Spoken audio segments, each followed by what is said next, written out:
नमस्कार दोस्तों। स्वागत है आपके हमारे चैनल पे। अगर आप रेलवे की तैयारी कर रहे हैं तो आप सही चैनल के साथ जुड़े हैं। आप देख रहे हैं जो आपके स्क्रीन के सामने क्वेश्चन है। रेलवे में ऐसे क्वेश्चन भी पूछे जाते हैं जो देखने में बहुत लंबे लंबे क्वेश्चन होते हैं, लेकिन इनका सॉल्यूशन जो है बहुत ही इजी होता है। तो देख लीजिए, ये क्वेश्चन मैं पढ़ रहा हूँ आपके आगे। XYZ जिले में 50,000 मतदाता है, उनमें से 20% शहरी मतदाता है। ठीक। तो अगर मैं बोलूँ, इसको थोड़ा छोटा कर लिया जाए।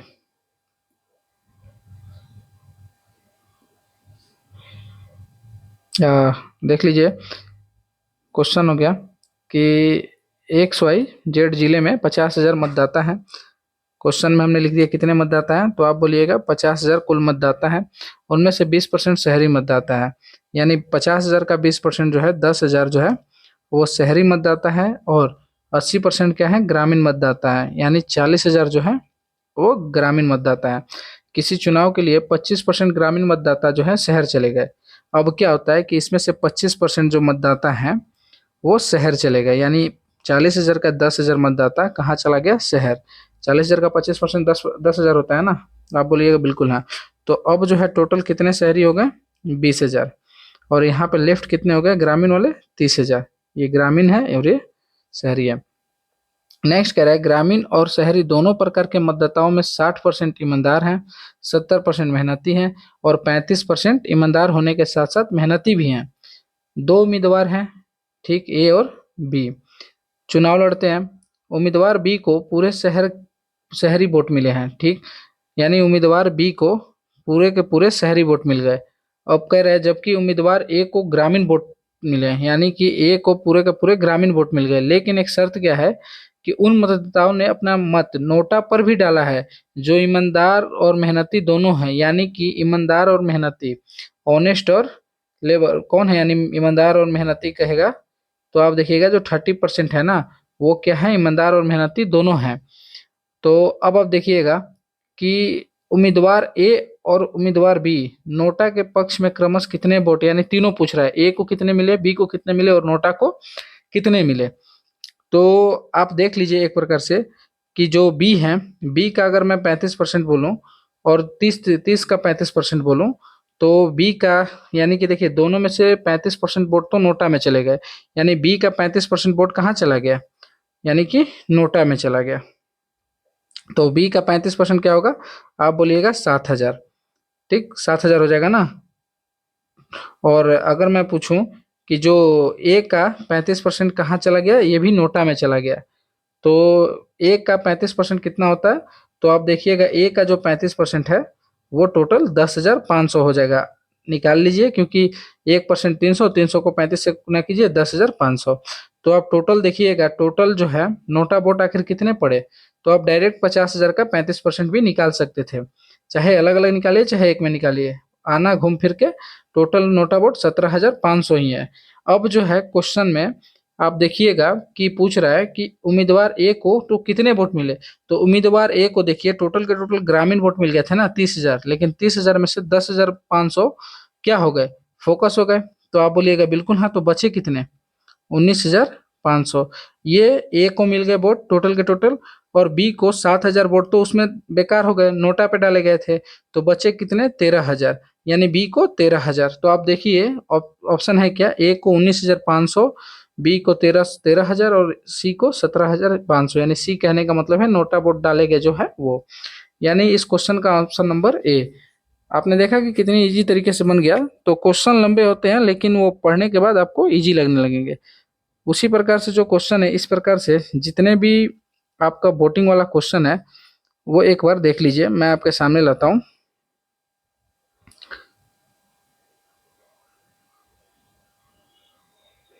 देखिए, कह रहा है कि वोटिंग वोटिंग राइट, जब मिलेगा तब देखते हैं। जो हमारे सामने दूसरा क्वेश्चन है वो देख लेते हैं। वोटिंग वाले क्वेश्चन और भी आपको मिलेंगे, बने रहिए हमारे चैनल के साथ। क्वेश्चन नंबर 2 है कि किसी भी चीज की, किसी वस्तु की कीमत में 20% की कमी के बाद एक खरीदार 50 रुपए में एक दर्जन जो है अधिक आम खरीदते हैं, यानी आम की कीमत में 20% की कमी हो रही है, तो 20% का फ्रैक्शन वैल्यू क्या होता है? 5, 1/5। यानी कोई वस्तु का प्राइस जो है वो क्या हो रहा है? 5 से 4 हो रहा है।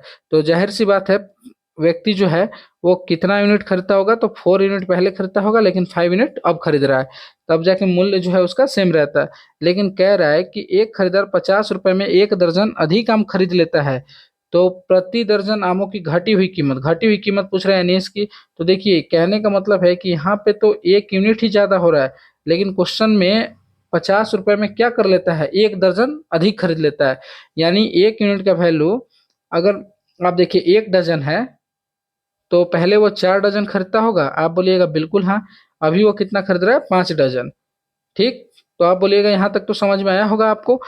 राइट, अब पूछ रहा है प्रति डजन आमों की घटी हुई कीमत, यानी कि 50 रुपए में 5 डजन वो आम खरीद लेता है, तो 1 डजन का दाम कितना होगा? आप बोलिएगा 10 रुपए। यही इस क्वेश्चन का आंसर है, ऑप्शन नंबर डी। ऐसे क्वेश्चन बहुत ईजी होते हैं, आप इनको समझ जाइएगा तो बनाने लगेगा। सेम इसी टाइप के एक और क्वेश्चन है कि गेहूं की कीमत में 20% की कमी में एक गृहिणी 1200 रुपए में 4 किलोग्राम अधिक प्राप्त कर पाती है, प्रति किलोग्राम घटी हुई कीमत क्या है? देखिए सेम क्वेश्चन, 20% घट जाता है, यानी फ्रैक्शन वैल्यू 1/5।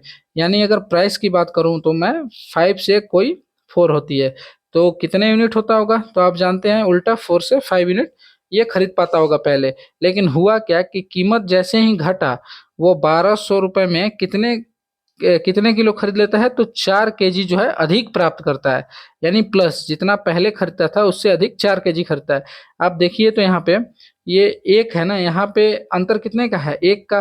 लेकिन इसी 1 का अंतर जो है क्वेश्चन में, 1 यूनिट का अंतर क्या दे रखा है? तो आप देखिएगा 1 यूनिट का अंतर जो है 4 केजी दे रखा है, क्योंकि 1 यूनिट यहाँ पे यूनिट में 1 यूनिट ही अधिक खरीद पाता है, लेकिन क्वेश्चन में क्या कह रहा है कि 4 केजी अधिक खरीद पाता है। तो कहने का मतलब 1 यूनिट का वैल्यू अगर 4 केजी है, तो यहाँ पे क्या हो जाएगा? 4 यूनिट का वैल्यू तो आप बोलिएगा 16 केजी, और यहाँ पे 5 यूनिट का वैल्यू तो आप बोलिएगा 20 केजी। तो जो घटी हुई कीमत के बाद है 1200 रुपए में टोटल कितने केजी वो गेहूं खरीद रहा है?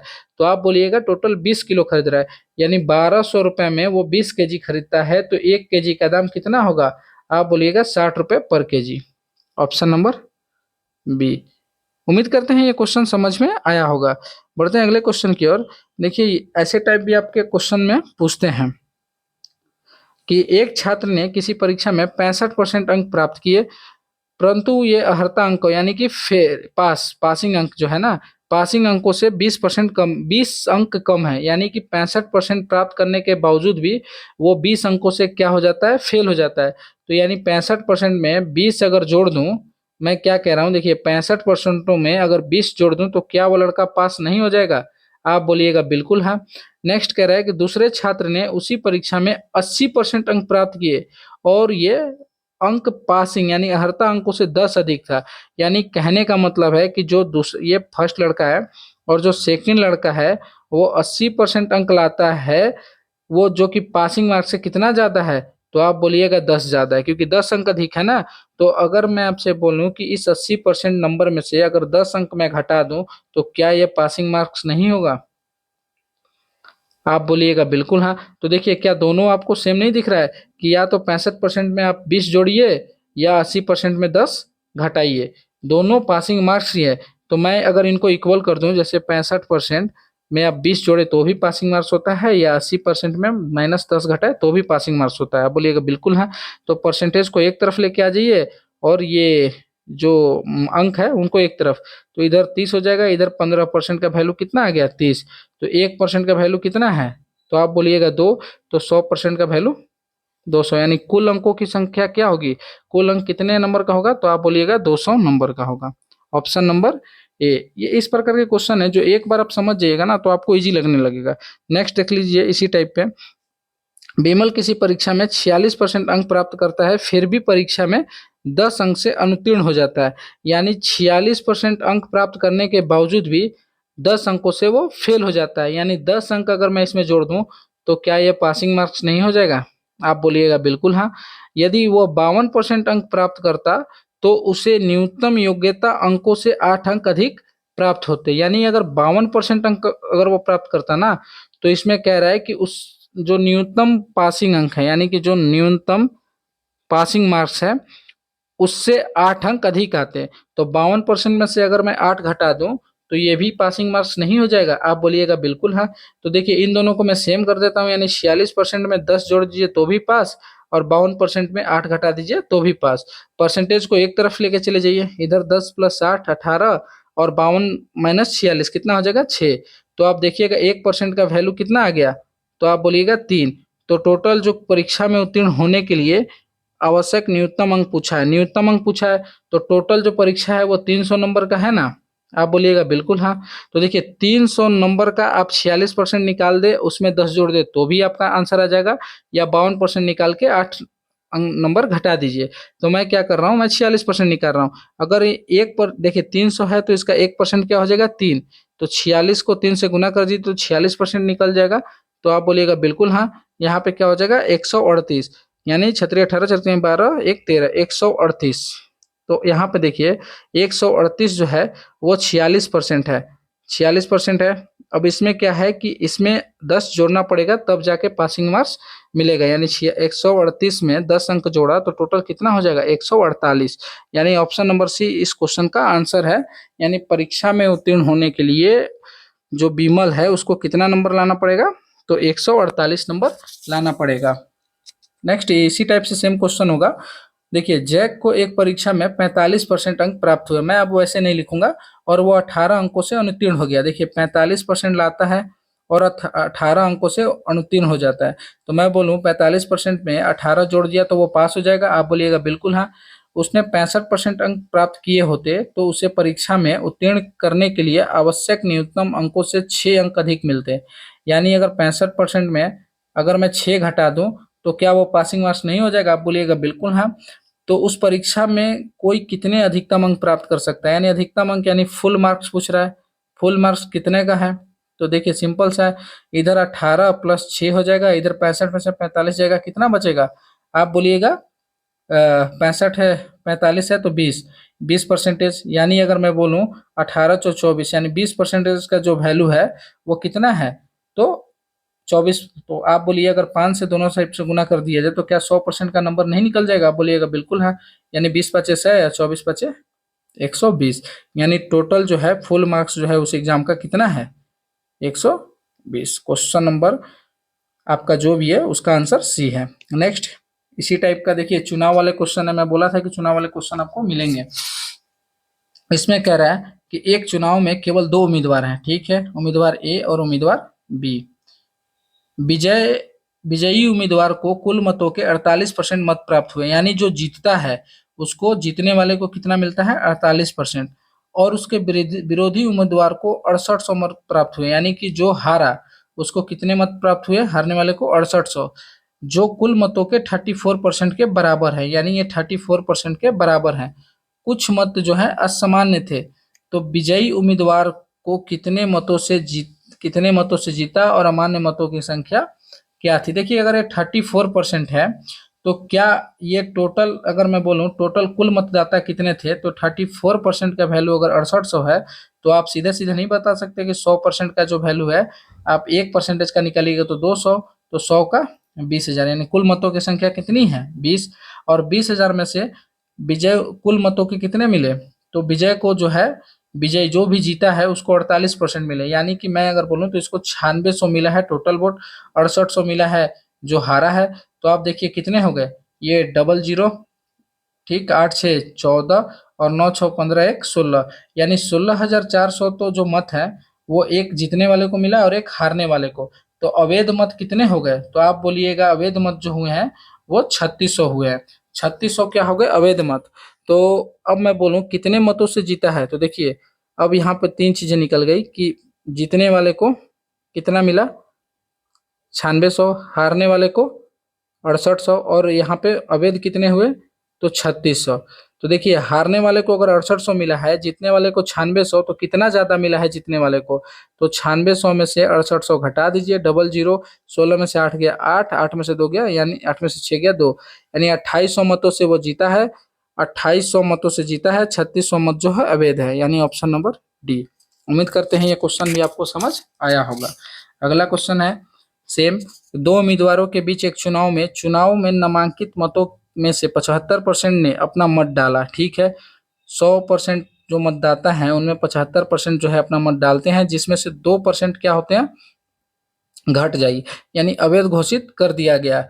एक उम्मीदवार को 9,261 मत मिले, यानी कि 9,261 मत मिले, जो वैध मतों का 75% था, यानी ये वैध मतों का 75% था। लेकिन हमारे पास देखिए 75% तो वोट डालते हैं, जिसमें से 2% अवैध हो जाते हैं, तो जो 73% है वही तो वैध मत है ना। और इन वैध मतों का 75% क्या है, 9,261 है। तो मैं अगर बोलूं कि अगर देखिए यहाँ पे देखिए, आप अगर सिंपल देखिए तो 9,261, यहाँ से एक ही इक्वेशन बनाइए, 9,261 जो है वो 75% का वैल्यू है, आप बोलिएगा बिल्कुल हाँ। यहाँ से 100% निकालेंगे, तो जो 100% निकालेंगे वो क्या हो जाएगा, वो तो 73% होगा, यानी कुल कुल मतों का 73% क्या होगा, यहाँ पे निकलेगा। तो यहाँ पे बटा में 73 कीजिए, और इसका 100% निकाला, तब जाके जो है कुल वोटों की संख्या आपको मालूम चलेगी। अब इसको कटाइए, तो कटाइएगा तो क्या होगा, 25 तिया 75, 25 चौका 100, यहाँ से देखिए तितरी का 9, 9 फिर हो जाएगा क्या, नतिया 8 का 24, 17 का 21, ठीक। यहाँ पे कटेगा क्या, तो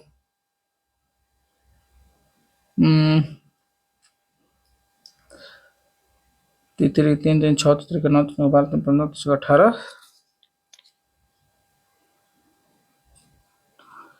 63।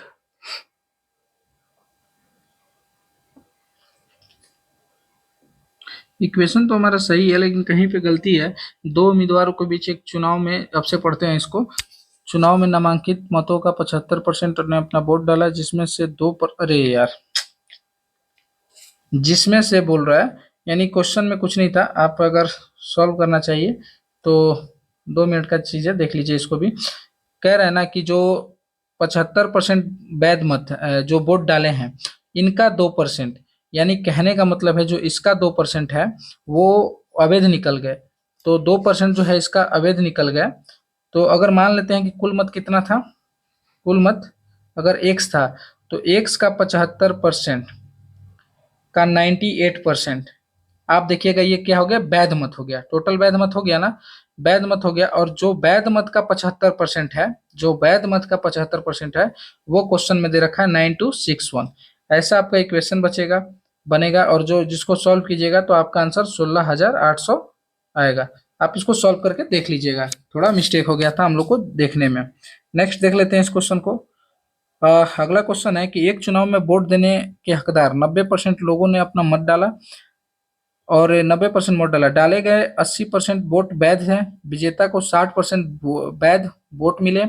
यदि विजेता को 64,800 वोट मिले, तो वोट देने के हकदार लोगों की संख्या क्या थी। देखिए क्वेश्चन में कुछ नहीं है, वोट देने के हकदार कितने हैं, 90%, ठीक।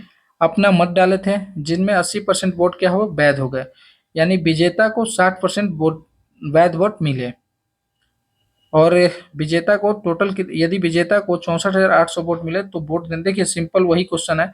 अगर मैं बोलूं, यानी कि क्वेश्चन है कि अगर मान लेते हैं कुल वोट कितना था, एक्स, एक्स का 90% जो था, लोग अपना वोट करते हैं, 90% का 80% वोट क्या है, आप बोलिएगा वैध मत था।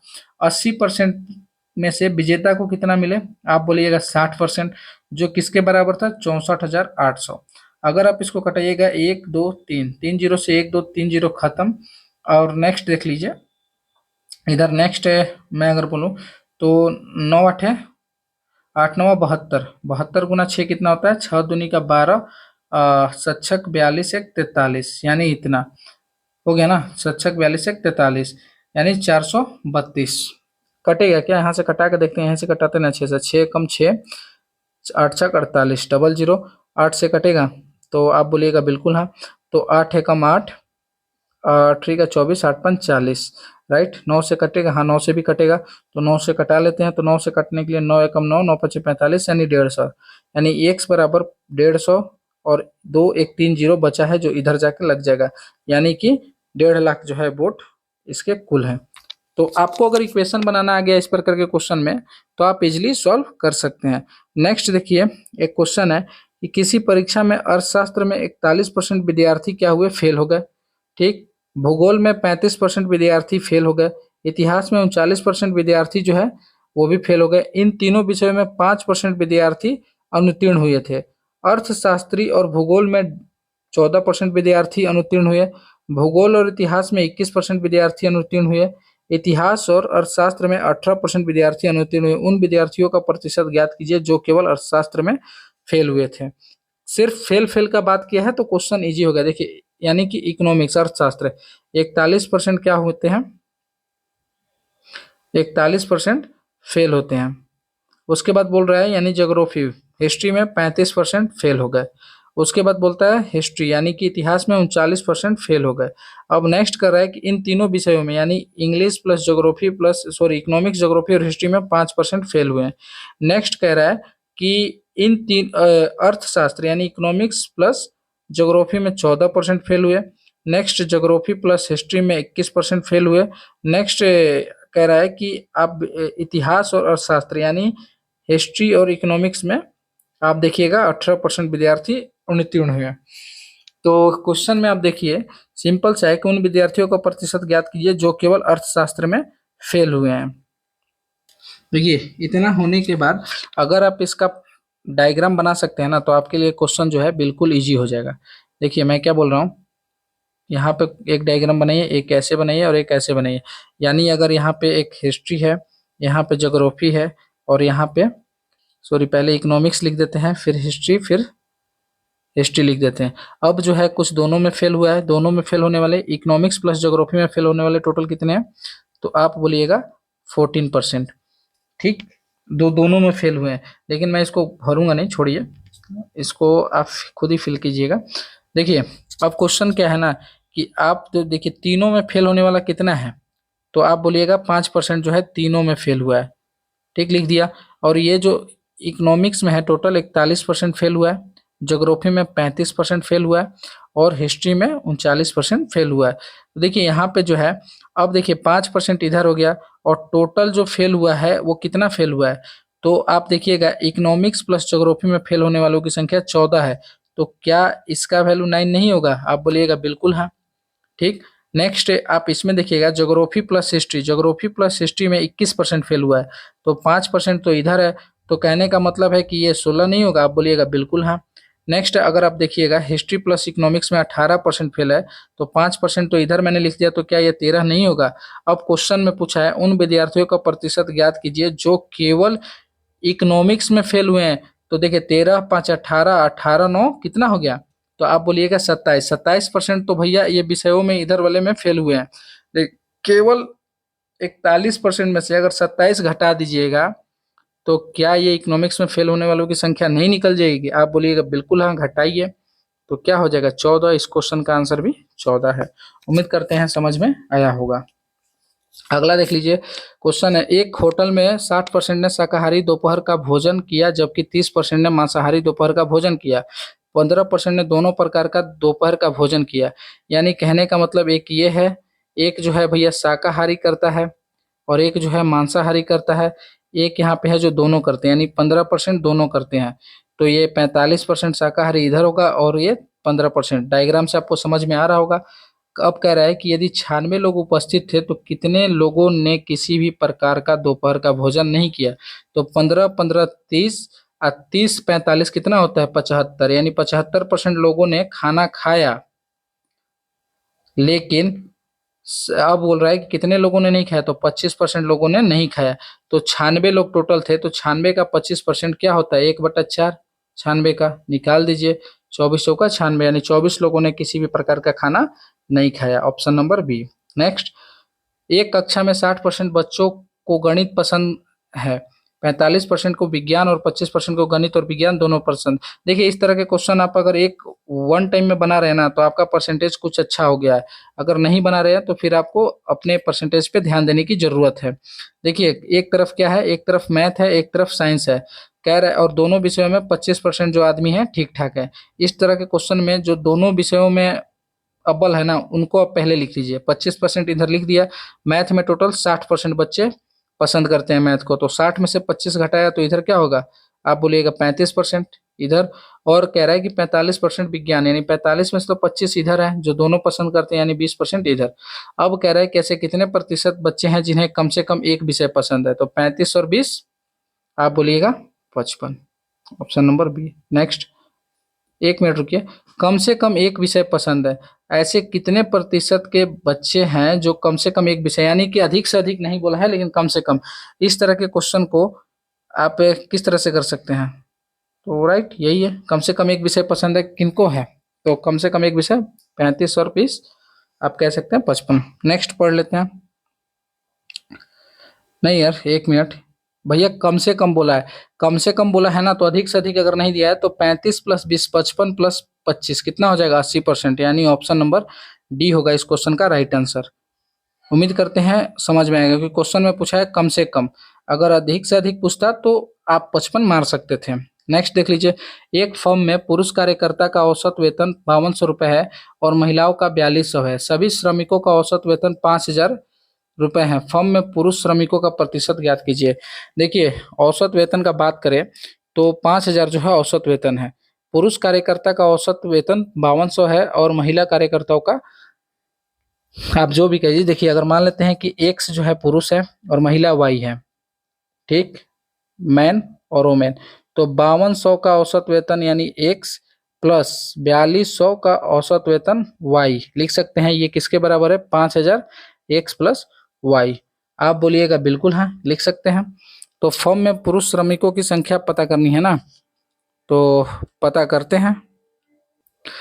यहाँ से 5200 और इधर क्या है 4200, यानी अगर 5200 को 5000 को इधर लाया तो कितना हो जाएगा 200 एक्स, और 4200 को उधर ले गया तो ये 800 वाई बचेगा। यानी अगर मैं बोलूँ एक्स बटा वाई कितना हो जाएगा 800 बटा 200, यानी कि आप बोलिएगा 4/1। तो पूछ रहा है कि फर्म में पुरुष श्रमिकों का प्रतिशत क्या है। तो देखिए, अगर टोटल टोटल जो है 5 है, 5 यूनिट अगर मान लीजिए संख्या है, तो पुरुष श्रमिक 4 है, यानी कि 80% जो है पुरुष श्रमिक ही है। Option number B is the right answer. Next बढ़ते हैं। एक गांव की कुल जनसंख्या 4000 रुपए। अगर ये सब क्वेश्चन आप बना रहे हैं तो आपका परसेंटेज बहुत ही अच्छा हो चुका है। एक गांव की कुल जनसंख्या 4000 है। पुरुष और महिलाओं की संख्या क्रमशः 10% और 20% की वृद्धि होने पर गांव की जनसंख्या क्या हो जाता है 4500। नए सदस्यों के आने से पहले गांव में पुरुषों की संख्या क्या थी। देखिए, सिंपल सा क्वेश्चन है। टोटल कितना बढ़ा 500, जिसमें से 10% महिलाएं पुरुष और 20% क्या है महिलाएं बढ़ने से। तो 500 में अगर मैं बोलूं, अगर 500 में 10% और 20% की वृद्धि होने से ना, यानी पुरुष की जनसंख्या जो थी पहले अगर 10 थी तो अब जो 11 हो जाती है। नेक्स्ट, महिला की संख्या जो है अगर पहले 5 थी तो अभी 6 हो जाती है। तो देख लेते हैं इसको भी। इसको आप बेहतरीन तरीके से एलिगेशन मेथड से भी जा सकते हैं। कहने का मतलब है मेरा, जो 4000 से 4500 हुआ, एक्चुअल में परसेंटेज में कितना हुआ, तो आप देखिएगा 12.5% जो है ये बढ़ा है। तो ये 10% जो है मैन आते हैं और वोमेन जो है 20% आती है, और ये 12.5% इफेक्टिव हुआ है। तो इससे बढ़ने से पहले क्या जनसंख्या रही होगी, तो आप देखिएगा इधर 7.5 और इधर क्या हो जाएगा 2.5, ये कट गया यानी 3:1, यानी पहले जो है इस अनुपात में पुरुष और महिलाएं रही होंगी। तो जो पूछा है गांव में आने से पहले पुरुषों की संख्या, अगर 4 का वैल्यू 4000 है तो 3 का वैल्यू 3000, यानी पुरुषों की संख्या जो है 3000 होगी। Option number D. Next question देख लीजिए। नेक्स्ट क्वेश्चन है कि यदि किराने की दुकान दो अलग अलग विक्रेताओं द्वारा पैक किए गए रस की 600 बोतलें खरीदता है, तो 20% माल पहले विक्रेता द्वारा और 80% दूसरे विक्रेता द्वारा लिया जाता है। तो एक बोतल का विक्रय मूल्य 25 रुपये है। दूसरे विक्रेता का सामान को देखने के बाद दुकानदार को पता चलता है कि 25% सामान केवल एक ही दिन तक इस्तेमाल किया जा सकता है। वो माल वापस करने का फैसला करता है और दूसरे विक्रेता से कितने पैसे मिलेंगे। देखिए, क्वेश्चन है कि एक किराने दुकान दो अलग अलग विक्रेताओं द्वारा पैक किए गए हैं रस की 600 बोतलें खरीदी। 20% माल विक्रेता द्वारा और 80% दूसरे विक्रेता द्वारा, ठीक है। 20% जो है एक से खरीदता है और 80% दूसरे से खरीदता है। एक बोतल का विक्रय मूल्य अगर 25 रुपये है, 600 बोतलें हैं, यानी कि 120 इससे खरीदता है और आप बोलिएगा 480 इससे खरीदता है। एक बोतल का विक्रय मूल्य अगर 25 रुपये है, दूसरे विक्रेता के सामान को देखने के बाद दुकानदार को पता चला कि 25% सामान केवल एक दिन तक ही इस्तेमाल किया जा सकता है, यानी इसका 25% 120 जो है वो एक दिन तक ही इस्तेमाल हो सकता है। तो वो 25% सामान, तो वो माल वापस करने का फैसला करता है। तो उसे दूसरे विक्रेता से कितना पैसा मिलेगा? तो आप देखिएगा तो कितना मिलना चाहिए। तो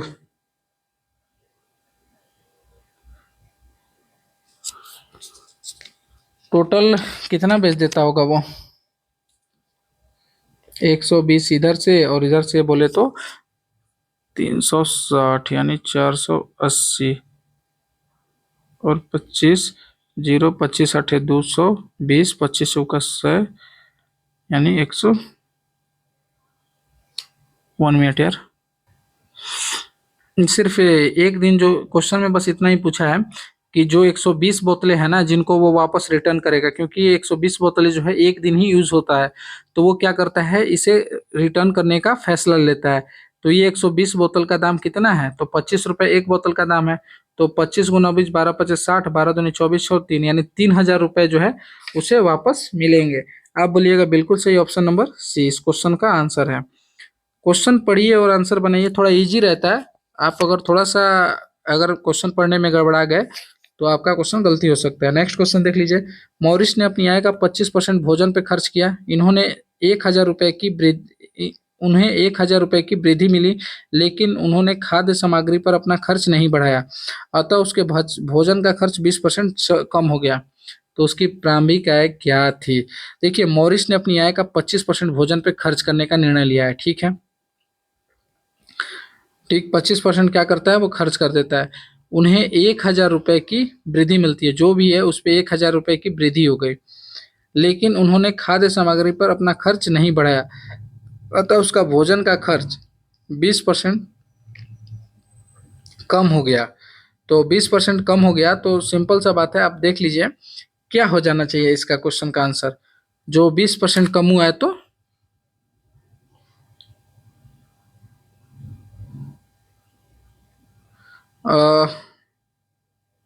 देख लेते हैं क्वेश्चन में बोला है कि 25% है, जैसे ही एक्स था तो 25%, यानी अगर कहने का मतलब है मेरा कि देखिए पहले अगर एक्स था तो एक्स का 25%, यानी कहने का मतलब है कि 1/4 जो है वो भोजन पे अपना खर्च करता था। लेकिन जैसे ही एक्स प्लस 10,000 हुआ, एक्स प्लस सॉरी 1000 रुपये हुआ, तो वो क्या करता है, इसका देख लीजिए कि 20% जो है कम हो गया ना, तो इसका 20% क्या होगा, यानी 1/5। तो आप 1/5 अगर देखिएगा क्या होगा, तो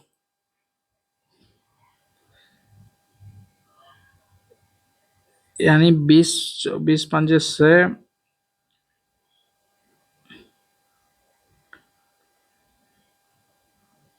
यानी टोटल खटा जाएगा, इधर भी x/5 आएगा। लेकिन आप देखिएगा कि x/5 x जो है ना ये x/4 माइनस x/5 ये कितना है, 20% कम होता है ना, तो 1000 का 20% यानी कि 200 रुपये कम होता है। यानी यहाँ से x का वैल्यू जो है वो आपको कितना निकल जाएगा, तो 4000। तो जो उसकी प्रारंभिक आय थी वो कितनी थी, 4000। उम्मीद करते हैं समझ में आया होगा। विक्की ने परीक्षा में 80% प्रश्न सही सही बनाए, और अगर विक्की द्वारा बनाए गए 41 प्रश्नों में से 37 प्रश्न सही है तो बचे हुए प्रत्येक 8 प्रश्नों में से 5 प्रश्न सही बनाए, तो कुल प्रश्नों की संख्या ज्ञात कीजिए। विक्की जो है परीक्षा में 80% सही सही बनाता है। अगर विक्की द्वारा बनाए गए 41 प्रश्नों में से 37 प्रश्न सही हैं और बचे हुए प्रत्येक 8 प्रश्नों में से 5 प्रश्न सही है, तो कुल प्रश्नों की संख्या ज्ञात कीजिए। भैया 80% तो वो सही होता है, तो प्रॉब्लम क्या है? प्रॉब्लम कुछ नहीं है, देख लीजिए इसका भी आंसर। चलिए आज के लिए इतना ही रहने देते हैं, बाकी बचे हुए क्वेश्चनों को हम जो है एक और वीडियो लाएंगे जिसमें आपको बता देंगे। बाकी मिलते हैं अगले वीडियो में, जो कि लास्ट पार्ट था, आज ही कंप्लीट करने वाला था, लेकिन किसी कारणवश आज मैं कंप्लीट नहीं करवा पाऊंगा। बाकी नेक्स्ट कल मैं बताता हूँ। तब तक अपना ख्याल रखिए। नेक्स्ट कल क्या, जो भी नेक्स्ट वीडियो है उसमें बताता हूँ।